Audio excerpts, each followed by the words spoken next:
Eu cumprimento a amada igreja, em casa e no auditório, com a paz do Senhor Jesus. Por favor, abra a palavra de Deus no livro do profeta Joel, capítulo 2.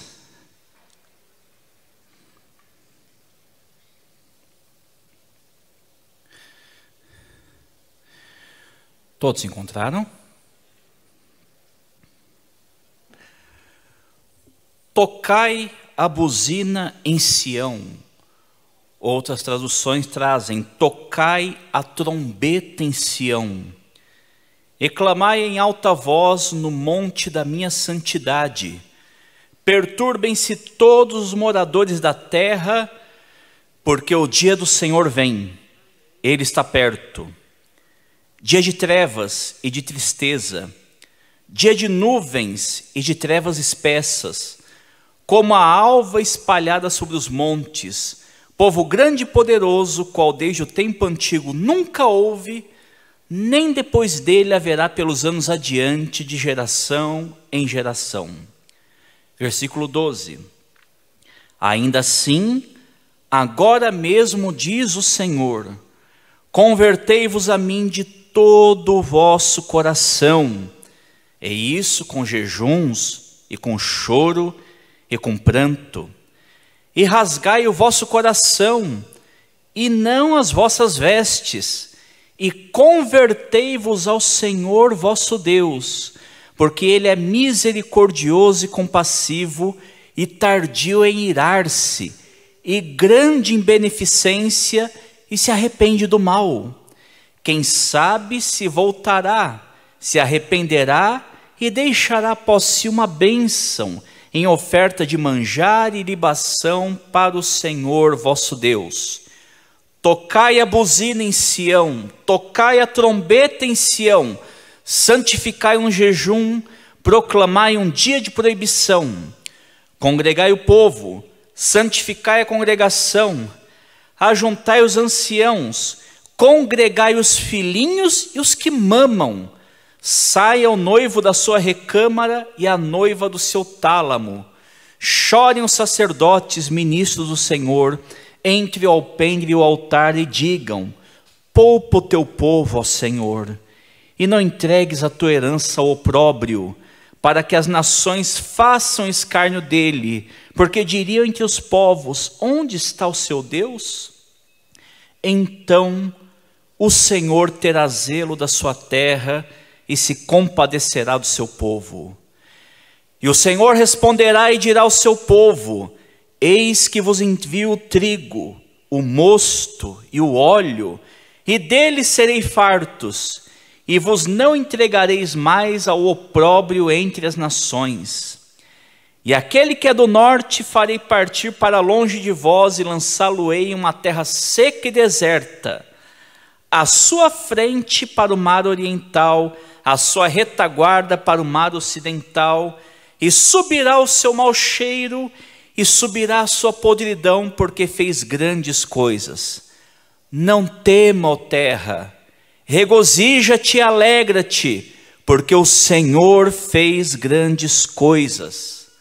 Não temais, animais do campo, porque os pastos do deserto reverdecerão, porque o arvoredo dará o seu fruto, a vide e a figueira darão a sua força. E vós, filhos de Sião, regozijai-vos e alegrai-vos no Senhor vosso Deus, porque Ele vos dará ensinador de justiça, e fará descer a chuva, a temporã e a serôdia no primeiro mês. E as eiras se encherão de trigo, e os lagares transbordarão de mosto e de óleo, e restituir-vos-ei os anos que foram consumidos pelo gafanhoto, e a locusta, e o pulgão e a oruga, o meu grande exército que enviei contra vós. E comereis abundantemente, e ficareis satisfeitos, e louvareis o nome do Senhor vosso Deus, que procedeu para convosco maravilhosamente, e o meu povo não será mais envergonhado. E vós sabereis que eu estou no meio de Israel, e que eu sou o Senhor vosso Deus, e ninguém mais. e o meu povo não será envergonhado para sempre.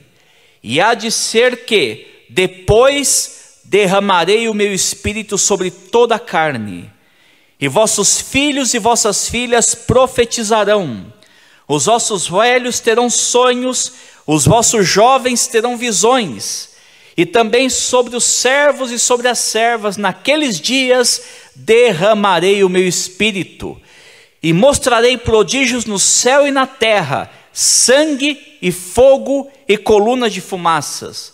O sol se converterá em trevas e a lua em sangue, antes que venha o grande e terrível dia do Senhor.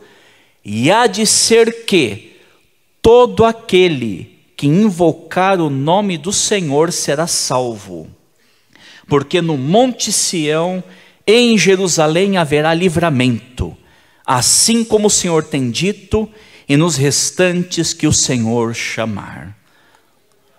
Oremos.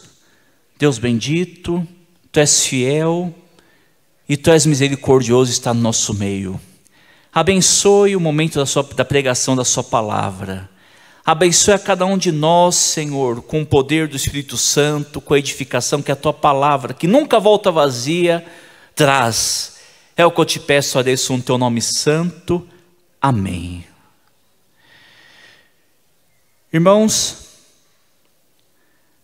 a Bíblia conta um episódio muito interessante no capítulo 11 do livro de Números.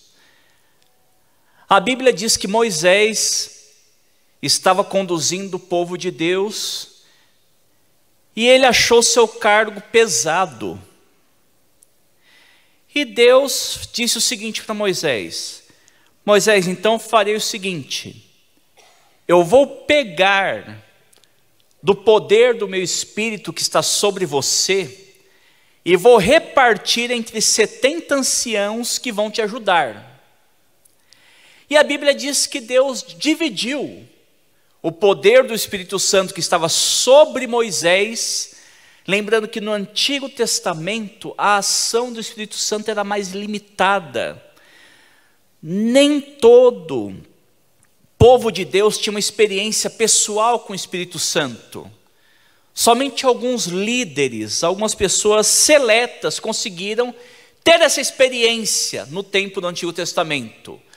Mas Deus repartiu do Espírito que estava sobre Moisés, sobre 70 homens.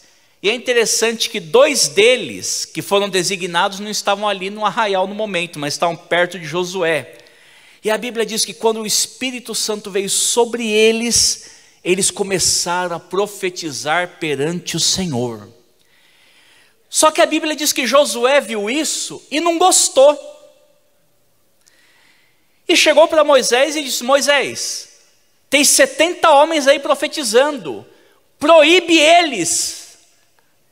E Moisés, cheio de sabedoria e cheio de mansidão, porque assim tem que ser quem é cheio do Espírito Santo.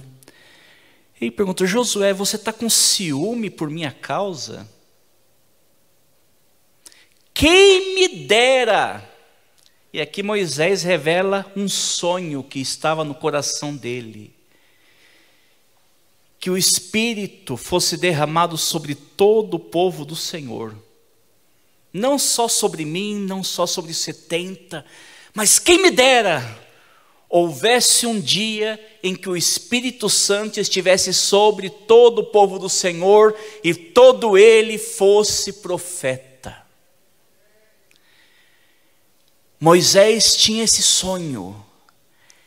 E aqui Joel contempla que o sonho de Moisés era o sonho de Deus também, de derramar o seu Espírito sobre toda a carne, de derramar o seu poder, a sua virtude, a sua presença sobre homens e mulheres sem acepção de pessoa. E quando há um sonho no coração de Deus, é uma promessa.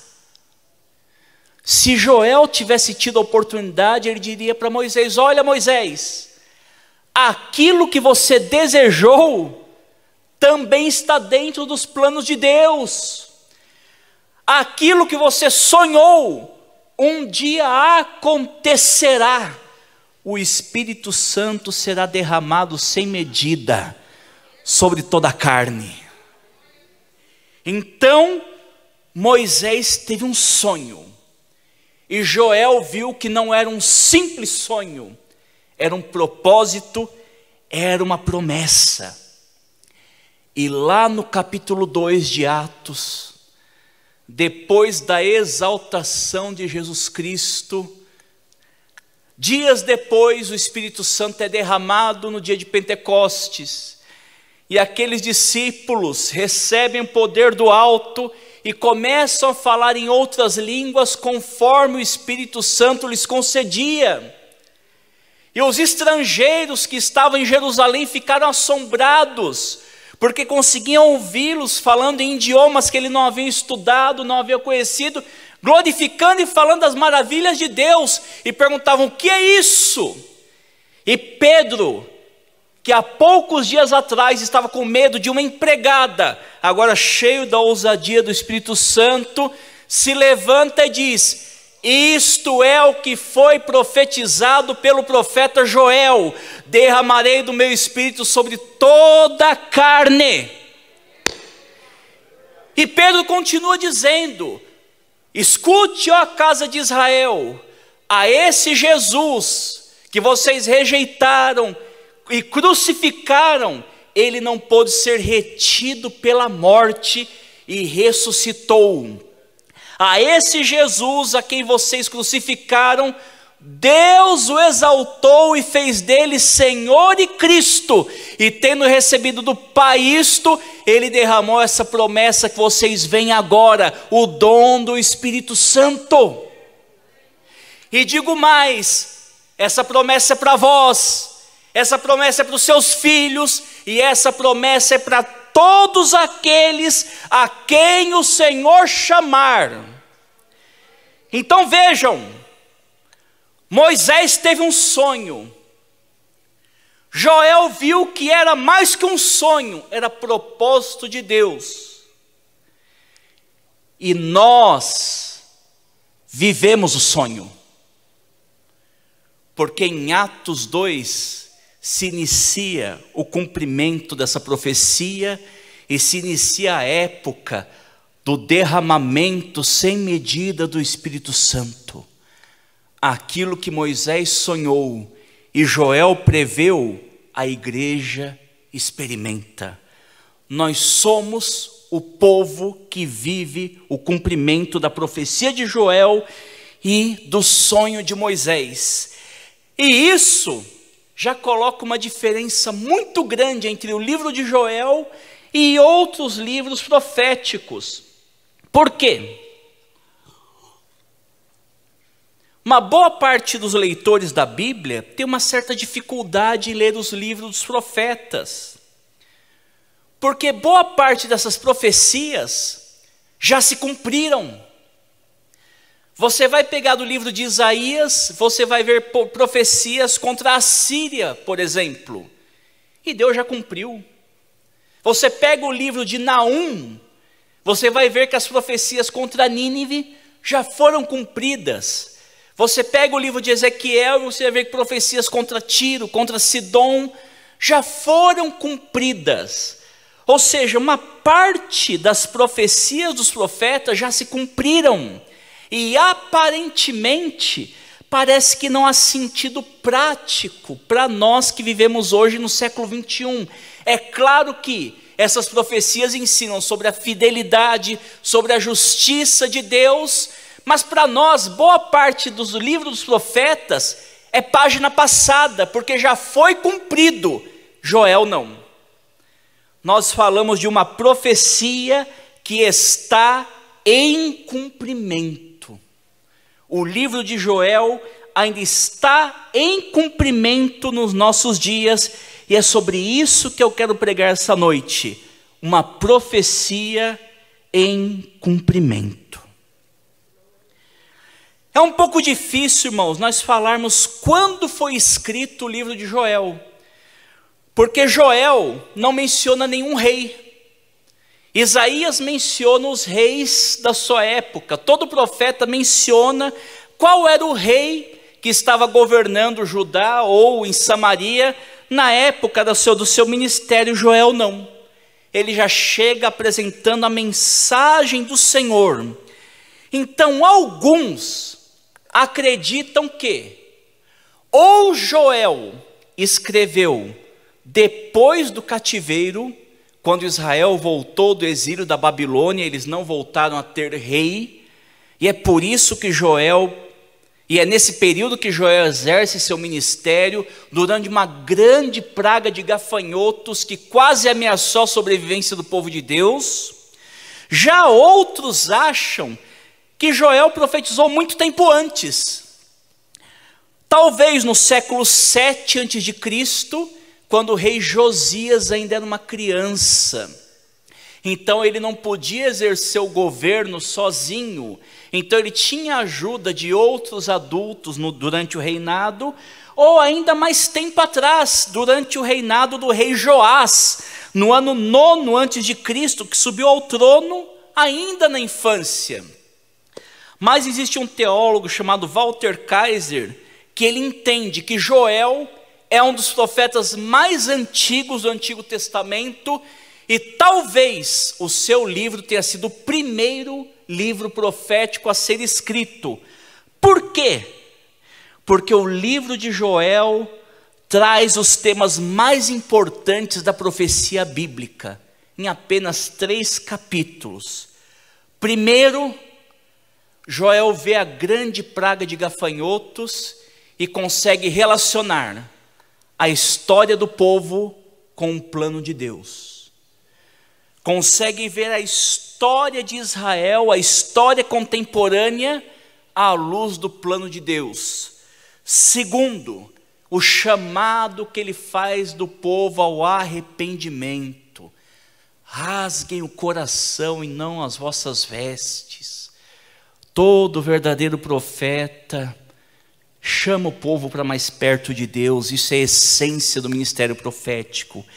E um tema muito precioso: o dia do Senhor. Vai vir o dia em que Deus vai trazer o julgamento definitivo. O dia do Senhor não é brincadeira, é dia de trevas, é dia de espessas trevas, porque não é uma brincadeira, é dia do seu grande juízo. Mas ao mesmo tempo que haverá justiça, juízo, haverá misericórdia para aqueles que se arrependerem e invocarem o nome do Senhor. Sabe isso aqui que vocês estão passando com os gafanhotos? Vem algo muito pior pela frente. Mas da mesma maneira que Deus dará livramento dos gafanhotos, Deus trará ainda algo precioso para aqueles que se achegarem a Ele, e dará ainda mais, dará do seu Espírito Santo. Então o livro de Joel traz esse precioso tema: a história está nas mãos de Deus, e chegará um dia em que Deus vai dizer: basta, basta. Ele vai enviar o seu juízo severo. Mas da mesma maneira que Deus executa seu juízo severo, Ele age com misericórdia. Sendo assim, irmãos, entendendo que Joel é um livro que nós vivemos hoje, é uma profecia em cumprimento, o que nós podemos aprender? Apenas 3 verdades que eu quero dividir com a igreja hoje. Em primeiro lugar, nós podemos dizer que a profecia de Joel é para hoje, porque a dor é o megafone de Deus. C.S. Lewis falou isso. Quando Deus precisa bradar no nosso ouvido, Deus usa a dor, Deus usa a dificuldade, Deus usa a calamidade. Para quê? Para despertar quem está adormecido. Israel estava enfrentando uma grande calamidade, uma invasão de gafanhotos. Eles estavam comendo o fruto das plantações, Eles estavam fazendo o povo passar fome, os animais também passarem fome no campo. A situação estava tão absurda que haviam incêndios e seca por causa da fome e da devastação da natureza na terra nesse momento. E chegou a tal ponto que não era possível oferecer sacrifício no templo, porque não tinha recurso, não tinha mantimento, não tinha alimento. Não dava para o sacerdote se dar o luxo de sacrificar um boi, uma ovelha, ou mesmo derramar vinho, azeite ou trigo, porque o povo estava vivendo em escassez. Irmãos, muito parecido com os dias de hoje, né? Não são gafanhotos, mas um vírus está chacoalhando o mundo. E eu digo, vem coisa pior ainda pela frente. E o livro de Joel ensina que por trás da dor, Deus quer falar algo ao nosso coração. E a gente entende que a gente não vence os desastres da vida, as dificuldades da vida, com reclamação, com murmuração, buscando culpados, mas pelo contrário, é nesses momentos que a gente precisa mais se aproximar de Deus, rever nosso relacionamento humildemente na presença dEle, porque Ele tem algo a falar e a ensinar ao nosso coração. Através dos gafanhotos, Deus estava tentando despertar uma nação adormecida. O Joel diz: despertai, ébrios, porque acabou o vinho. Sacerdotes, chorai perante o Senhor. Acordem, toquem a buzina em Sião.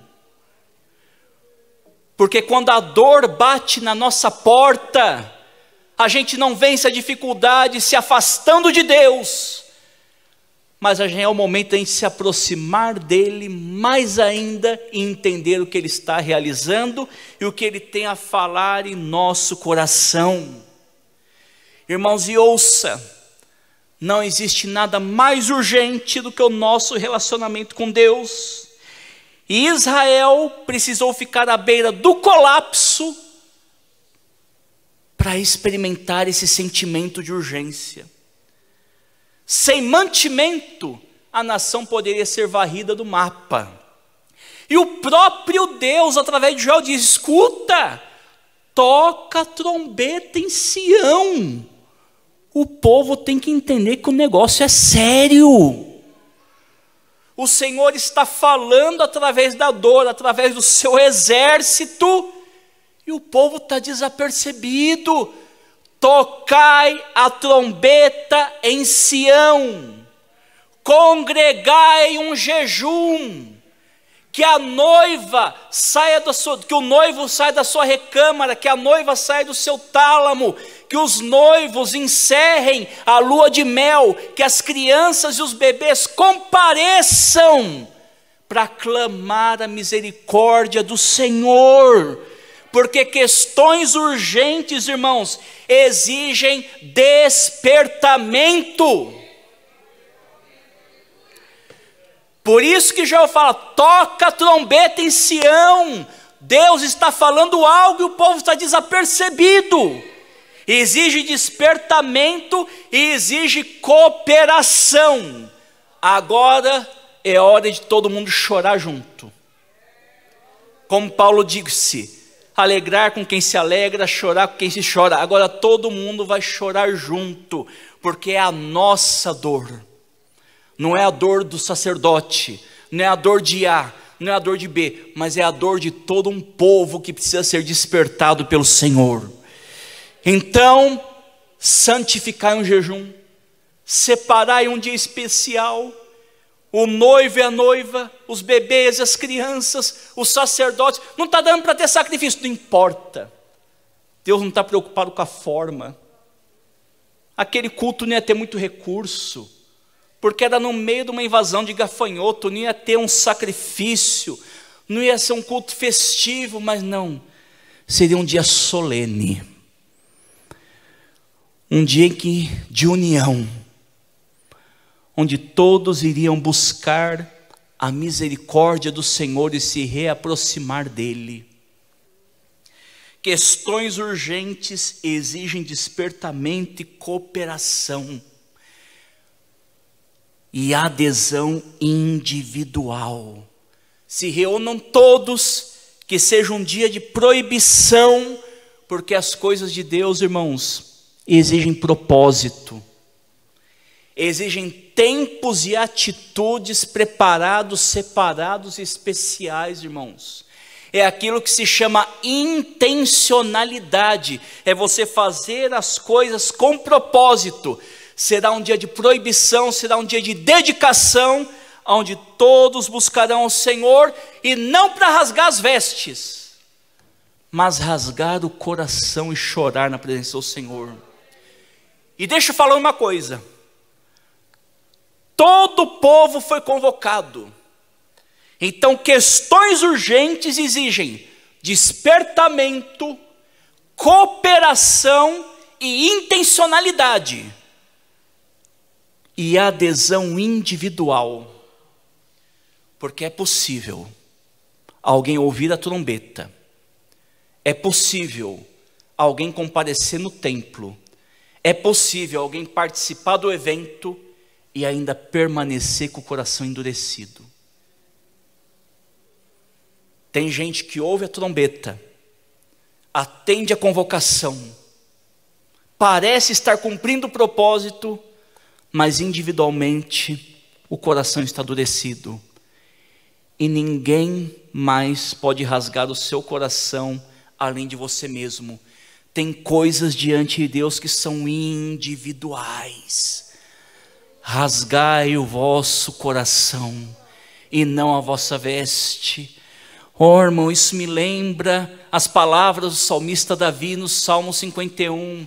Senhor, tu não tem prazer em holocausto, senão eu daria para o Senhor. Mas os sacrifícios são para ti um coração quebrantado e um espírito contrito. E isso Deus não rejeita. Entenda que Deus estabeleceu o sacrifício, Deus estabeleceu o ritual, mas por trás de tudo tem que ter um coração. Então às vezes falta o ritual na sua forma mais perfeita, porque aqueles estavam no meio da penúria, mas mesmo sem um ritual, mesmo sem as melhores condições, ainda é possível apresentar um coração quebrantado na presença do Senhor. E Ele está aqui no nosso meio, e Ele contempla corações. Ele vê o que eu não vejo, Ele sabe o que eu não sei, e Ele pode tratar com você de uma forma toda especial nessa noite. Então, em primeiro lugar, o livro de Joel me ensina que Deus fala através da dor, para chamar a gente mais perto dEle para um tratamento. E em segundo lugar, a misericórdia é o modus operandi de Deus. O próprio Deus que manda tocar a trombeta é o mesmo Deus que diz no versículo 12: ainda assim, agora mesmo diz o Senhor, convertei-vos a mim. Ele quer você de volta, Ele está te chamando para mais perto dEle. Irmão, Jeremias falou isso, a misericórdia do Senhor é a causa de não sermos consumidos. Israel estava experimentando o juízo dos gafanhotos, mas por trás de tudo isso Deus está falando, volta para mim, chega mais perto de mim, volta a entender que você depende de mim, que eu te chamei para viver o meu propósito, convertei-vos a mim de todo o coração. E no versículo 14, quem sabe, Deus dá garantia. O Senhor Jesus disse: aquele que vem a mim, de maneira nenhuma eu lançarei fora. Há um sermão de John Wesley chamado Confiança num Deus Perdoador. Nós temos essa certeza que Deus não rejeita o arrependido, Deus não rejeita o quebrantado.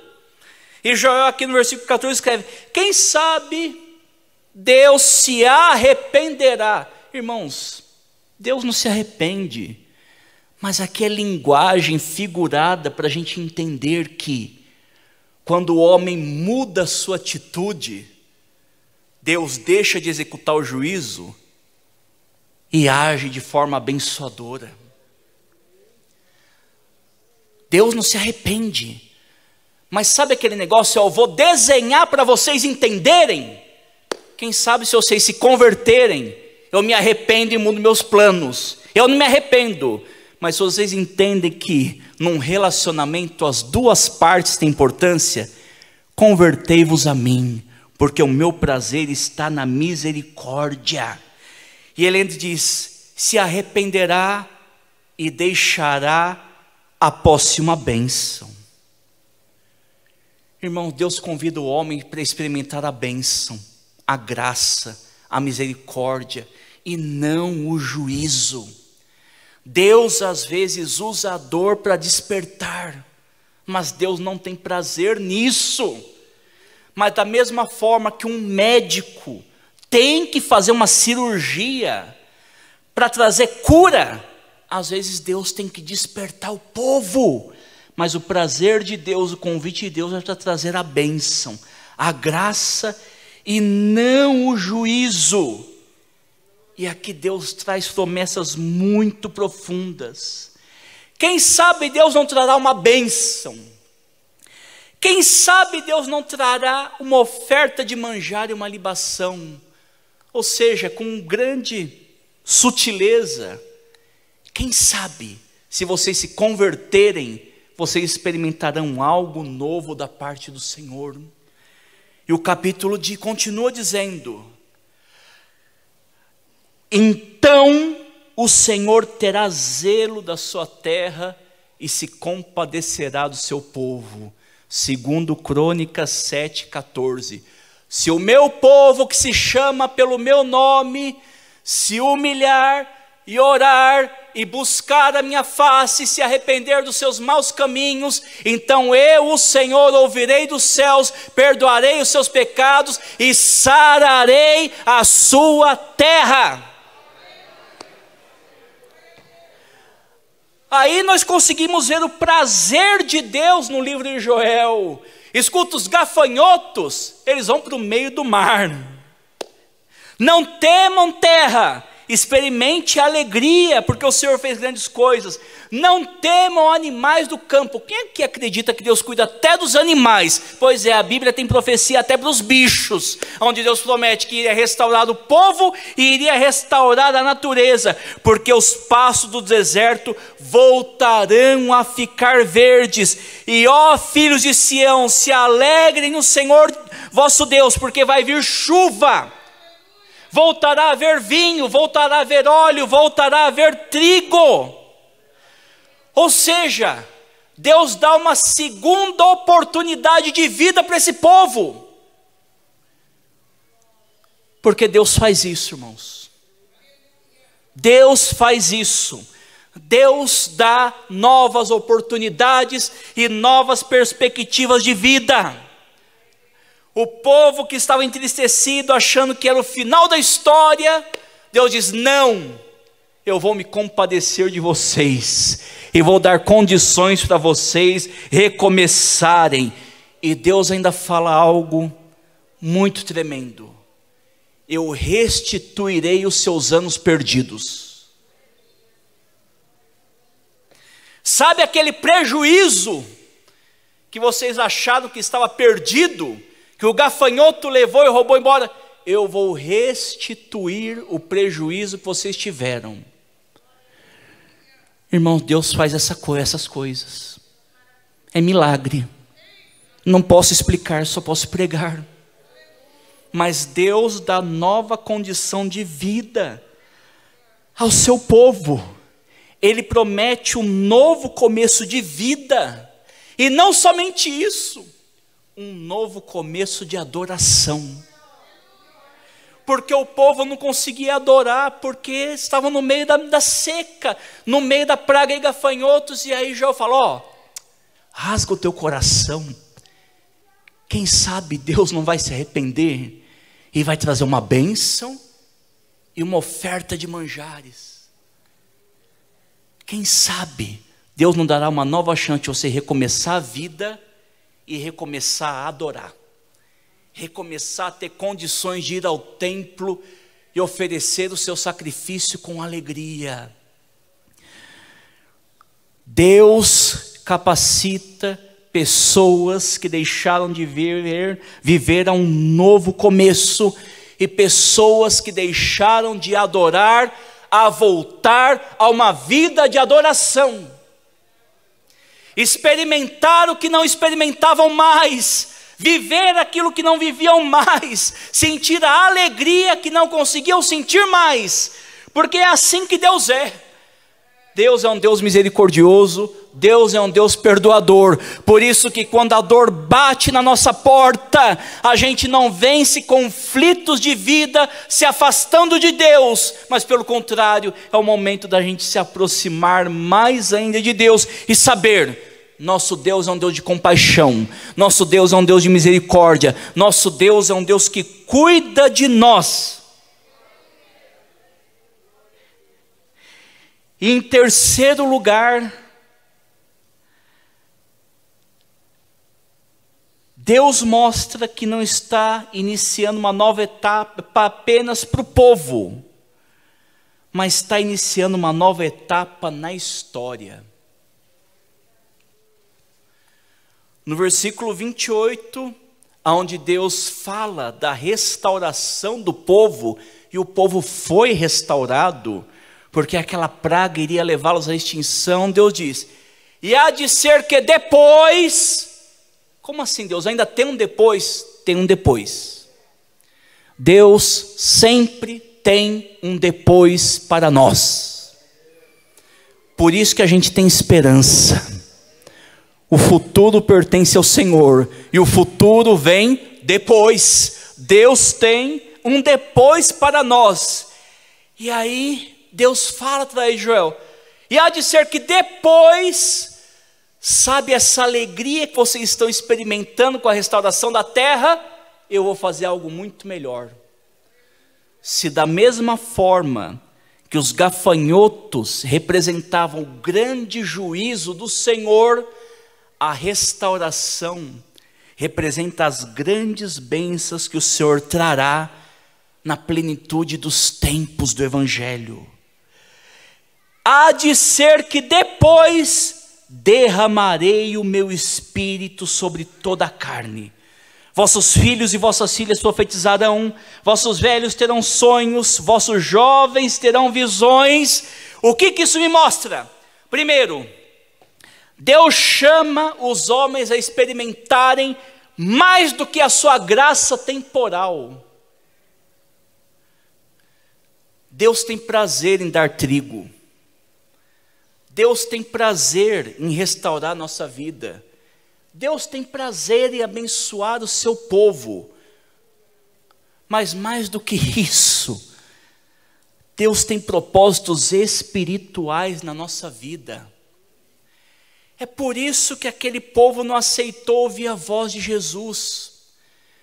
O mestre multiplicou o pão para eles, e eles comeram o pão e se fartaram. No dia seguinte foram de novo até Jesus, e ele disse: eu sou o pão da vida. Aquele que se alimenta de mim vive por mim. Não, Jesus, eu quero o pão da terra. Irmão, Jesus tem prazer e nos dar o pão da terra. Eu não creio na teologia da prosperidade, que ela entende que a bênção de Deus é riqueza material e somente isso. Mas eu tenho certeza que cada um daqui pode testemunhar que Deus cuidou de si, que Deus cuidou de você e não te desamparou, porque Deus tem prazer em dar o pão da terra. Ele é o Pai misericordioso, sabe nossas necessidades. A questão é que Ele não quer dar só o pão da terra, Ele quer dar o pão do céu. E aqueles homens, ouvindo isso, não gostaram, porque eles queriam só o pão da terra. E Jesus disse: não, eu sou o pão da vida. Eu estou chamando vocês para algo mais profundo na minha presença. Vocês querem a bênção, mas eu quero estar presente com vocês. Quem quer o pão da terra quer só a bênção, mas Deus chama a gente para querer também o abençoador reinando sobre nossas vidas. E a Bíblia diz que eles foram. E os discípulos falaram, Pedro disse: está todo mundo indo embora, porque é duro esse discurso. Você quer ir também, Pedro? Qual que é o teu interesse? É só o pão da terra? Ou você quer algo mais de Deus? Aqui Joel mostra para o povo: Deus vai restaurar a terra, mas depois Ele fará algo muito maior. Você quer só o pão da terra? Ou você está que nem Pedro: Senhor, para quem iríamos nós? A grande descoberta do ser humano não é o lugar para onde ele tem que ir, mas é a pessoa a quem ele tem que buscar. Por isso que Pedro diz: para quem iríamos nós? Só tu tens palavra de vida eterna, e nós temos crido e conhecido que tu és o Messias, o Filho de Deus. Deus chama você para experimentar algo mais que o pão da terra, algo mais que as bênçãos temporais, mas Ele quer ser íntimo teu e te encher com o Espírito Santo e com a alegria da salvação, e isso não tem preço, não tem preço. Tem muita gente vivendo em castelos que gostaria de sentir essa alegria, ter essa bendita esperança e essa certeza que nenhuma condenação há para quem está em Cristo Jesus. A Bíblia diz que, a história diz que Agostinho tinha o Salmo 32 escrito na parede do seu quarto, e toda noite ele ia dormir chorando, lendo o versículo 1: bem-aventurado o homem a quem o Senhor não imputa a sua iniquidade. Ou seja, feliz é o homem que recebeu o perdão do Senhor. Feliz é o homem que tem certeza de salvação. Feliz é o homem que tem certeza que, se deitar a cabeça a um travesseiro e não acordar nessa terra, abrirá os seus olhos contemplando o seu Senhor. Irmãos, existem coisas que são importantes porque têm seu preço, mas as coisas espirituais são as que possuem o valor mais elevado. E é isso que Jesus desafiou aquele povo: eu sou o pão da vida. Vocês querem o pão da vida? E é o que Joel falou: depois Deus ainda vai fazer mais, porque Ele não está satisfeito somente em cuidar da vida temporal de vocês. Ele fará algo mais ainda a seu favor. Ele derramará o seu Espírito Santo. E no começo da mensagem, eu disse que Moisés teve um sonho. Joel viu que era um propósito. E quem cumpre esse propósito é o Senhor Jesus Cristo. Cristo é quem cumpre o sonho de Moisés, a profecia de Joel. Eu acho tão belo quando Paulo diz que Jesus é o amém de Deus. Jesus é o sim de Deus para as suas promessas. Jesus é o sim de Deus, os seus propósitos. É Cristo que cumpre o sonho de Moisés. Eu dou risada com algumas pregações que tentam imaginar Satanás feliz com o Senhor Jesus Cristo na cruz. Olha, eu consegui fazer com que o rejeitassem, que o crucificassem, e o inferno estava em festa. Pelo contrário, durante todo o ministério, vida e ministério do Senhor Jesus Cristo, o propósito de Satanás era fazer com que ele não fosse à cruz, porque na cruz ele ia ser o sim de Deus para nós. Na cruz ele ia pagar o preço. Na cruz ele ia sofrer o castigo que nos traz a paz. Na cruz ele ia trazer a nova era de redenção. Na cruz ele traria vitória e Satanás experimentaria a sua derrota. É por isso que as suas últimas palavras foram: está consumado. Consegui. Fui até o fim. E o autor aos Hebreus vai dizer que foi para consumar a nossa salvação. Ele morre, fica sepultado por 3 dias, mas a morte não consegue retê-lo, porque ele é santo. O salário do pecado é a morte, mas ele não era pecador. Então ele estava no lugar errado e ele é ressuscitado. E sendo ressuscitado, ele é exaltado e deixa uma promessa: ficai em Jerusalém, até que do alto vocês sejam revestidos de poder. E Jesus sobe e se assenta à direita do Pai. E ele é exaltado e recebe autoridade no céu e na terra. E por receber autoridade, ele derrama do seu Espírito Santo sobre toda a igreja. Cristo é quem consuma o sonho de Moisés, a profecia de Joel, e colocou a história numa marcha final. É aquilo que João fala: é chegada a última hora. E o que é essa última hora? Jesus veio e trouxe o reino. Arrependei-vos e crede no Evangelho. Arrependei-vos, porque o reino de Deus está próximo. O dia do Senhor vem. O reino de Deus está próximo. É a mesma coisa, irmãos. Vem o dia em que Deus vai ficar face a face com a humanidade para um acerto de contas. Mas ao mesmo tempo em que vem o juízo, o Senhor está chamando pessoas para estarem na sua presença e receber a bênção e a misericórdia. E nesse momento, de forma especial, receber o Espírito Santo. Porque as duas coisas andam juntas. Eu derramarei do meu Espírito. Tornarei o sol em trevas. Tornarei a lua em sangue. Antes que venha o temível dia do Senhor. As duas coisas estão ligadas no mesmo desenrolar de eventos. Jesus consumou na cruz a sua vitória e iniciou uma contagem regressiva, irmãos. Eu não sei o dia, eu não sei a hora, mas o relógio está passando. É a última hora. É a última hora. E enquanto isso, o que Deus está fazendo? Rasguem o coração. Cheguem mais perto de mim, que eu vou derramar meu Espírito Santo sobre vocês.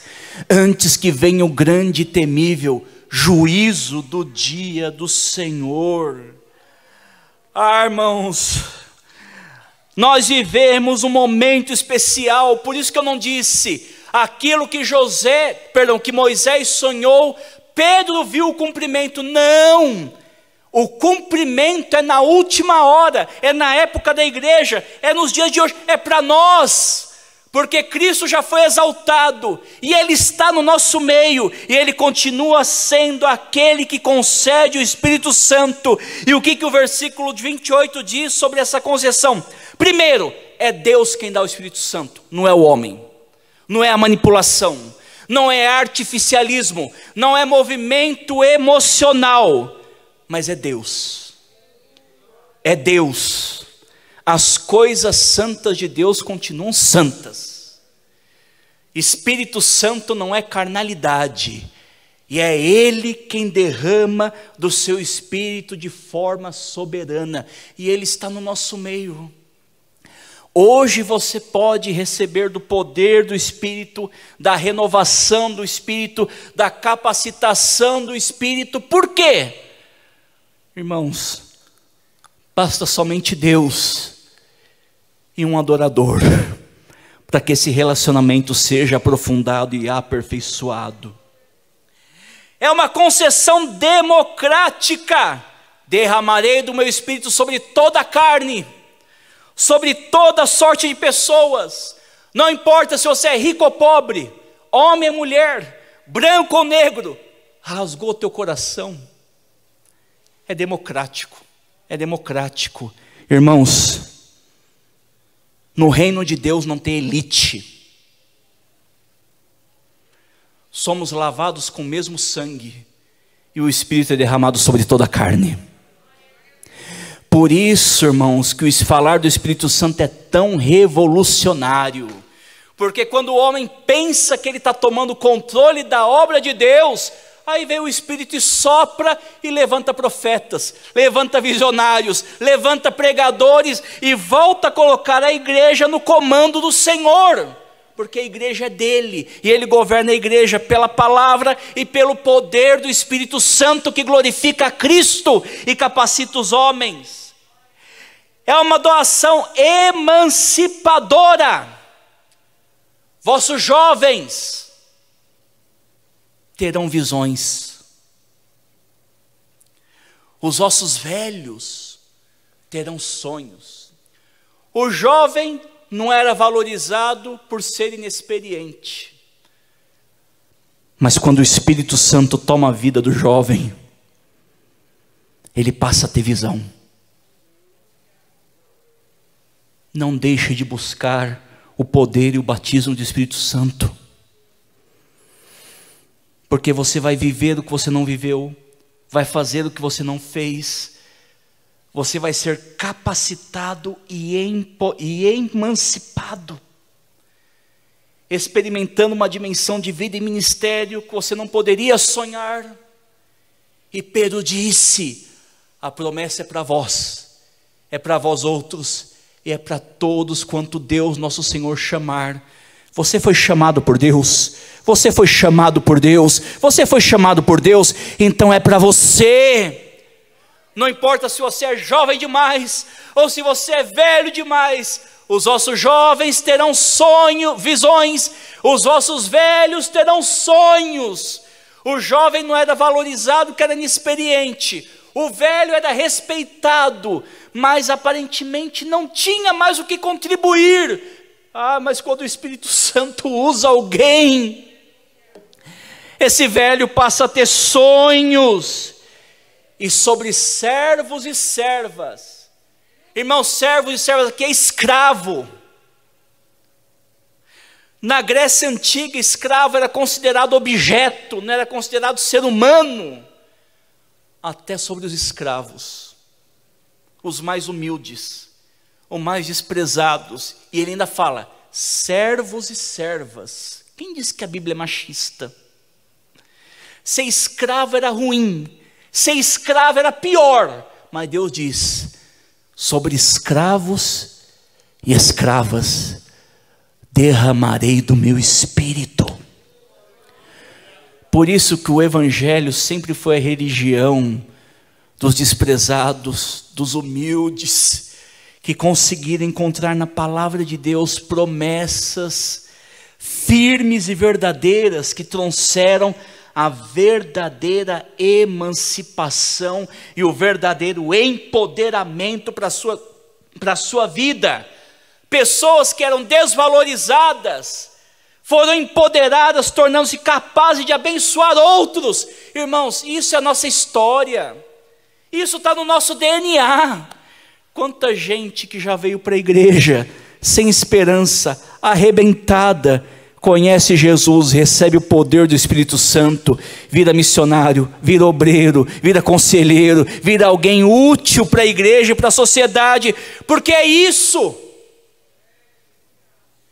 E finalmente o dia do Senhor vem.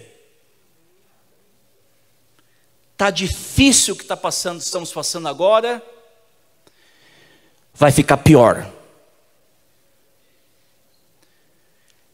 Está ruim esses gafanhotos, Israel, vai vir algo pior ainda.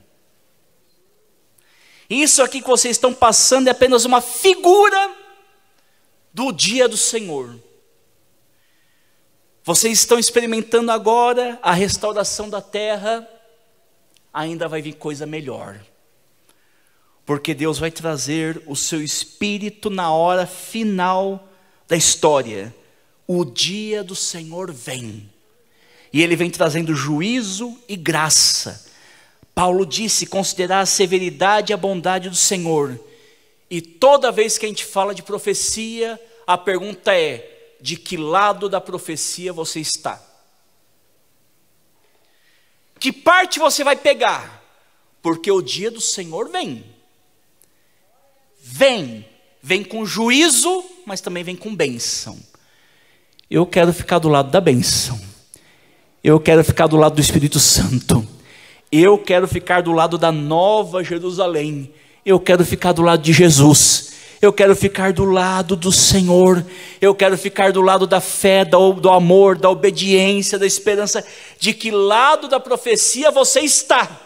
Porque como eu disse, é possível ouvir a trombeta e não fazer nada. Atender a convocação e ficar com o coração duro. Mas não, que o meu coração esteja aberto ao Senhor e o teu também, mas eu não posso abrir o teu coração. Então quem tem ouvidos, ouça o que o Espírito diz à igreja. E finalmente, Joel é uma profecia em cumprimento hoje. Não é para Pedro, não é para a igreja primitiva, é para você, é para os seus filhos. Você está vivendo de acordo com a tua época? Existe uma expressão muito interessante chamada anacronismo. O que é isso?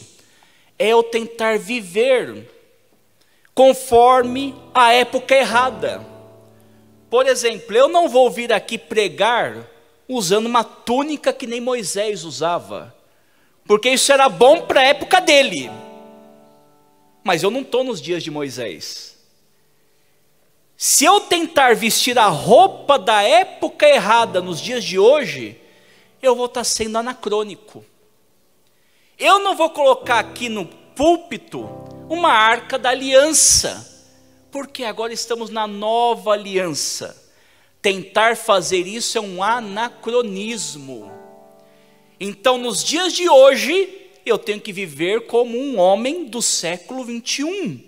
Então, eu venho com a roupa certa, busco ter os valores certos. É interessante como fiz uma viagem essa semana e vi que todo mundo já aderiu ao Pix. O pessoal adora novidade, adora tecnologia, porque estão vivendo conforme a nossa época. Hoje dinheiro nem circula mais. Se você não vive uma vida cheia do Espírito Santo, você não está vivendo de acordo com a sua época. Porque hoje nós vivemos a era do Espírito Santo, a era do batismo com o Espírito Santo, a era dos dons espirituais, a era do empoderamento da igreja, a era da democratização do poder e da unção do Espírito Santo. Se você não está vivendo isso, você está vivendo na época certa com a atitude errada. Então muda e experimenta a presença, o poder e a renovação do Espírito Santo. Seja o homem certo, a mulher certa, o jovem certo, o velho certo, na época certa, porque Ele está aqui para nos dar um novo recomeço. E eu quero perguntar se nessa noite há alguém que quer aceitar Jesus como seu Salvador, porque é Jesus quem cumpre todas essas profecias e nos traz o perdão de Deus, as novas oportunidades, o poder do Espírito Santo e a certeza em vida eterna. Alguém que quer aceitar Jesus essa noite? Levante a sua mão como sinal que você crê nesse Deus perdoador, nesse Deus que chama você para mais perto dele. Pode estar doendo, mas Deus quer falar com você. Deus tem um propósito na sua vida. Alguém para aceitar Jesus? Alguém quer se reconciliar com o Senhor essa noite? Se não há, Joel é para hoje. Seja o crente certo na época certa. Que Deus abençoe a igreja em nome de Jesus.